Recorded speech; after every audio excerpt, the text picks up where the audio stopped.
The auto worker at the Ford F-150 plant wasn't lying. So for people who didn't see, you're going to show it? Okay. Go ahead, say it again. No, I wasn't sure you were going to show the clip. I was just going to say what you're referring to that happened at the Ford factory. So this is Trump at the Ford plant, or at a Ford plant. And apparently this is how he's going to deal with this heckler. And the heckler calls him pedophile protector. Mm-hmm.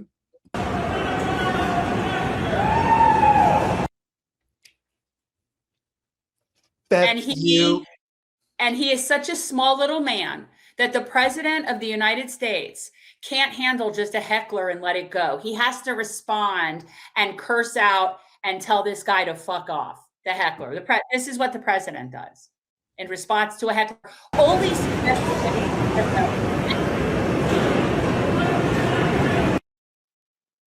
not even accusing him of being a pedophile, just a pedophile protector. But apparently that in and of itself, I guess that hit a nerve, right? Or is that see, to me, that's the kind of thing that you would maybe only be so upset about if it were true.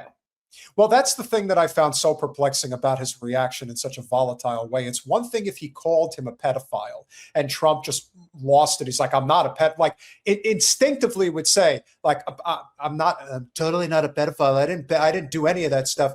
But he reacted that way to being called a pedophile protector. Exactly. Which he clearly is. He's a pedophile. So this brings us to the Sasha Riley story, yes? Well, not exactly. It's coming to that, but I want people to remember that this was. I hope you're getting my stuff, Colin, because I know that the Robert Morris clip is quick. So if you've got that, just let's get that up there so people can see. So as I said, Robert Morris was his spiritual advisor. This is Trump. Well, I mean, who is going to be Trump's spiritual advisor? You know, that's absurd that he even would have a spiritual advisor. He has no spirit.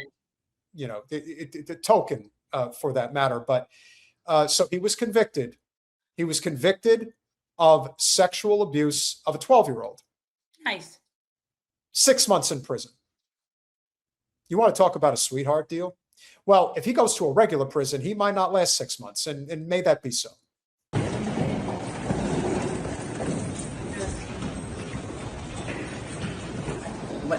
I'm just happy that it is over. I feel good about it. It's behind us. What does this day like? I don't know that I have to work with it. Well, so that's the woman that was his accuser.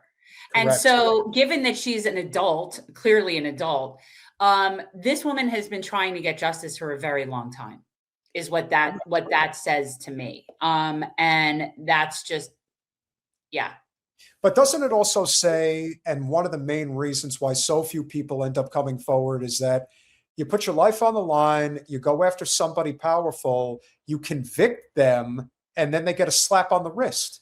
This guy when you know the right people or have the right information on people. Well, that's the whole point. That's the whole point about climbing the ladder. She spent her entire life trying to do this. I think it is beyond insane how anyone who thinks we have a justice system, we don't. We have a tiered justice system. That's the way I would describe it. We have a tiered justice system that is for the commoners, not for people with power. People with power are able to walk away. And even though this lady, Cindy, who was his accuser, can say that I can move on now with my life, but he took so much from her. She was 12 years old. That ruins people's lives. It ruins their lives. Completely. And I can only hope that there is some justice coming behind those prison walls, but we all know he's probably going to get stuck in a country club.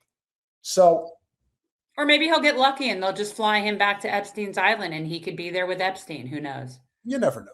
But I bring this up because now we're going to transition into a story that I don't see anybody covering, and that is Sasha Riley. Now, I forwarded this to you because Peter, you didn't know of this. No, well, I haven't been paying as close of attention upon it. We're going to try to get Sean Atwood on the podcast, guys. We're working on that as we speak. This is a very disturbing audio, so I want you guys to just be aware. Wait, I don't know that we can play this without getting like serious No, demonetization. we can play audio. We can play audio. You can't play video, but this is just be aware. Just be aware that you're going to hear some things that you're not going to like. So this is Sasha Riley talking about his experience with Jeffrey Epstein. But I can tell you that some of them are extraordinarily horrible. Colin, I need you to do the first video first. This is the second video. You got to let me know that this is not the right one. This is the first video. That's the second video. Here we go. To kind of recap what we were just talking about, one of the first memories that seared itself into my consciousness because of being what I perceived as a threat as a child was watching Donald Trump kill a litter of puppies. He did it in a variety of ways. As I stood there, they made me stand there, and he would harm or kill the puppy and then look to see what my reaction was. And in my child's brain, that registered because I viewed him as somebody more dangerous than my parents, and I knew that they would hurt me. So in my ability to reason, my reasoning was if they were worse people than my parents, that they were somebody that might kill me. So that is why he was so. That's why I most of the stuff I just tried to forget, but with him, with Andy, and with Jim, I remembered them because they. The truth is, they scared me. Yeah. Do we know who so Andy I'm going or to Jim are? I'm not sure who they are. I'm honestly not sure. So basically, Trump killed puppies, is what he's saying. Yeah, I hope he doesn't say how. Just to see his reaction and to do that in front of this then 12-year-old child. Well, that's the thing that again, when people talk about things like Pizzagate and Seth Rich and all of these stories, and what I would just tell people is that there is a dark side of society that people just don't want to know about. That's why people are very defensive and they don't want to hear it. And part of the reason they don't want to hear it is because the depths of which this goes is very deep and very disturbing. When people have that much wealth and that much power, they basically want to test the limits in terms of how far they can take things. That's basically what it's about. It's not about whether or not people want to have relations with children or whether they want to traffic children. This is exciting. This sounds interesting. It's not my cup of tea, like spirit cooking, but what the hell? No one's going to touch me. I'm above reproach. So why not? Give it a try. I could at least say that I did it. It's not jumping out of an airplane, but in their mind, that's, it's the equivalent for what a normal person would consider living dangerously.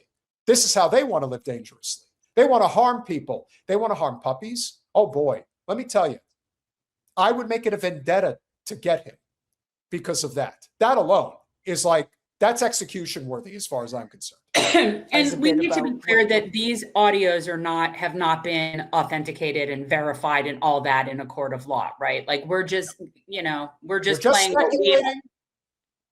speculating. Yeah. We had discussed that wasn't recorded.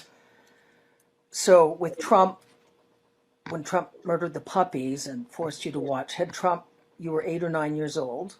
That was your first remembrance of Trump. And had Trump sexually assaulted and tortured you already? Maybe, but I don't recall.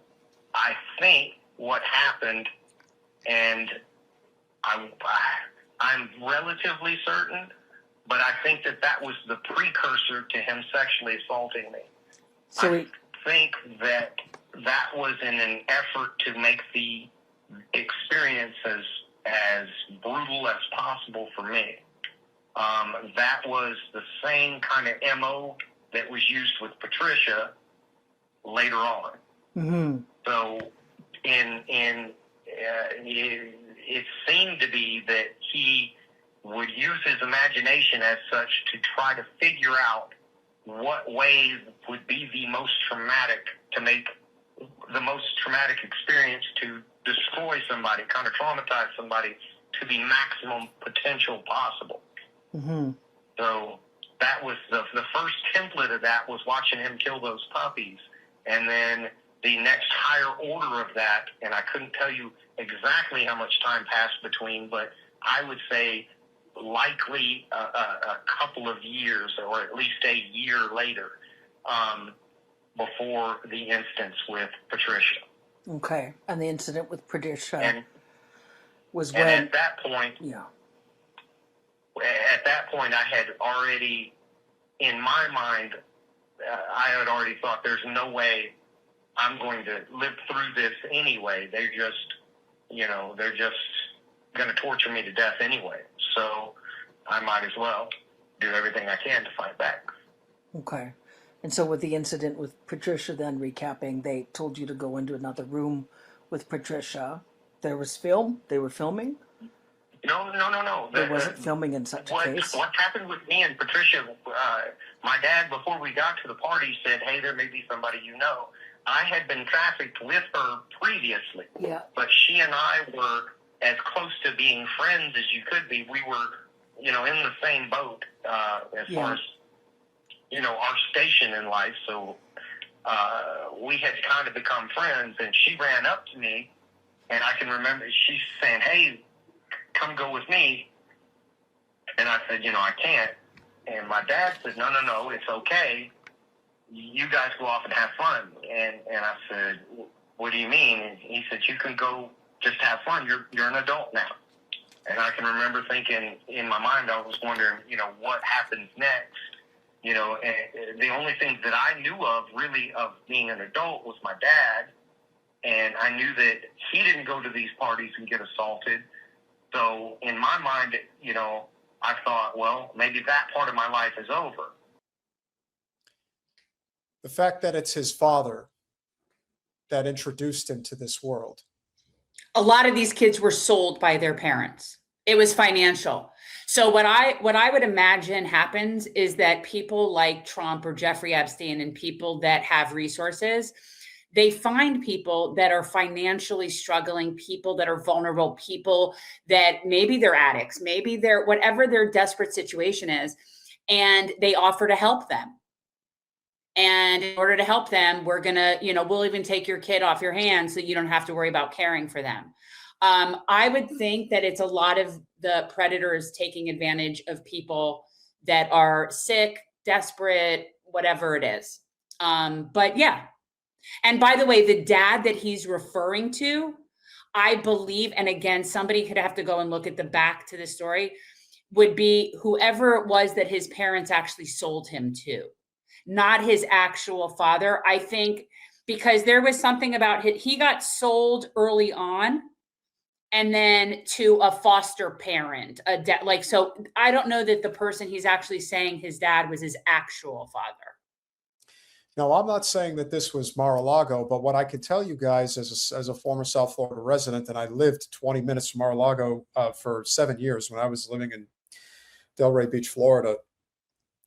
The surrounding areas outside of Palm Beach, they're very working class, if not outright poor and not so safe. And so it's not that hard to just go out into the community and try to find somebody or some children. It's just not that hard. And this is why being a parent is such an important job. And in this day and age, we kind of forget that in many ways. Well, no, I don't, because I am a parent and it's my job, but I do understand that a lot of people don't respect it as much. That's true. But in the case of Sasha Riley, he was betrayed by his own father. Yes. Maybe his mother too, I don't know. But whatever the case is, his father clearly groomed him into this world. Someone sold him and then somebody or groomed him. But anyway, we left. We wound up going into the farmhouse. We went into the room not at the behest of anybody else. she wanted to have sex with me because she knew I wouldn't hurt her. I believe, I wouldn't swear to this part, but I am relatively certain she and I had already made some movies together, off, not at the farm, but at a shoot. But I didn't have sex in a way that brutalized people, because I kind of knew how that felt. So it was a matter of her kind of choosing somebody to try to go have sex with, so she wouldn't be placing her life in danger by having sex with one of these rich guys. So we went in and started having sex. This was not in front of anybody. It wasn't filmed that I know of. It was just, we kind of, if we were going to have the opportunity to go have sex with somebody, we were going to go have sex with each other, because that, in that instance, neither of us would get hurt. But while we were in that room, after some period of time, the people at that party busted in, 6, 5, 6, 8 maybe people, big people, adults. At least one of them had a gun. I think 3 or 4 of them had a gun, to be honest with you. But then they assaulted her with me at gunpoint, and then they killed her in front of me and said, "That's what's going to happen to you if you don't do everything the next person that walks in this room what they want." Do you think they knew Trump was going to walk in the room? Do you think they had premeditated that Trump would walk in the room next? Oh, yes. Yeah. Yeah. Okay. I think that was just part of the experience for him, to traumatize me. And for all I know, he was watching through a crack in the wall. I don't know about that. So like an escalation from the puppies. Yes. Okay. So Yeah. Trump would traumatize you first and then sexually assault you. There was the incident when Yes. Trump murdered the puppies and forced you to watch. And then the incident when Well, there's that. When you hear stories about, like I said, like things like Pizzagate, Spirit Cooking, Seth Rich, again, third rails that you're not supposed to address. What you have to remember is that always pay attention to the reaction. If the reaction is considerably volatile, it means that they're hiding something. Because if it was nothing, then they wouldn't care.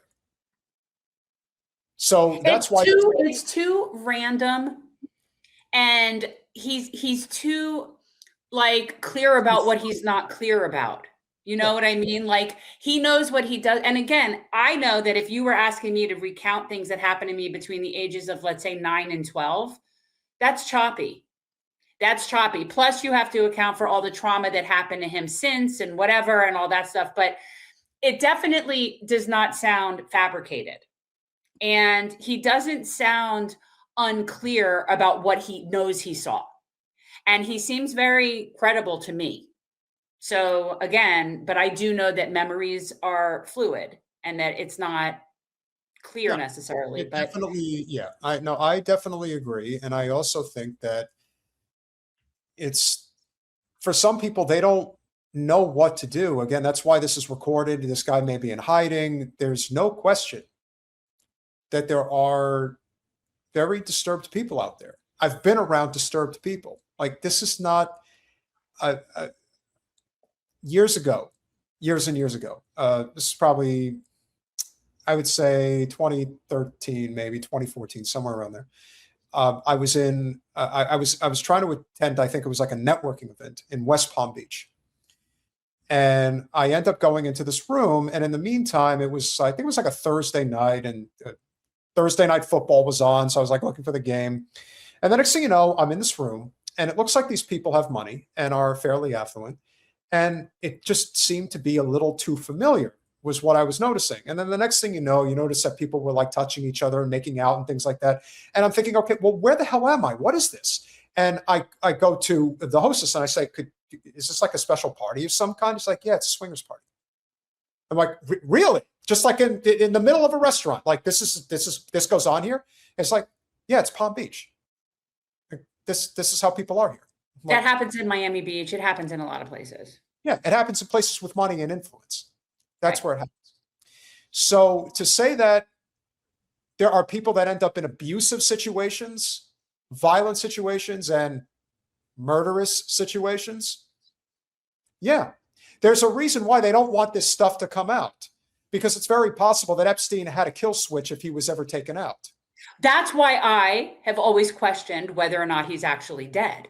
Correct. Because it did not make sense to me that someone that has that much goods on that many people wouldn't have a kill switch. Therefore, I thought, okay, if he's really dead, then we'd be seeing everything.